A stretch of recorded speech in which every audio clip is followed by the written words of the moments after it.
सलमान खान ने बजाई नेहल की बैंड और करा तान्या को सपोर्ट। आइए जानते हैं इसकी पूरी अपडेट कि नेहल की बैंड किस तरीके से बजाई। जब से नेहल सीक्रेट रूम में आई है, उनका सिर्फ एक ही मुद्दा होता है कि तान्या फेक है, तान्या ये सब कैमरे के लिए कर रही है।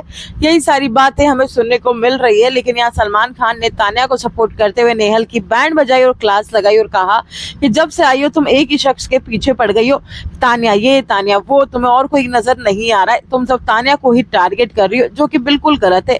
और तान्या भी यहाँ पर खुश हो गई जब उनको पता चला कि सलमान खान उनके सपोर्ट में उतर आए हैं और नेहल की बैंड बजा रहे हैं। और नेहल को बोला जा रहा है कि आखिरकार तान्या ने उनका क्या बिगाड़ा है कि जो उनके पीछे पड़ी है।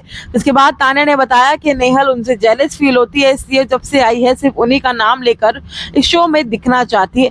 और नेहल तो इस बात से एग्री नहीं कर रही, लेकिन सलमान खान ने तान्या का तरफदारी करी तो तान्या बहुत ज्यादा खुश भी हो गई, साथ ही साथ इमोशनल भी हुई। तो क्या कहना चाहेंगे तान्या की इस अपडेट पे कमेंट करें और भी खबरों के लिए सब्सक्राइब करें।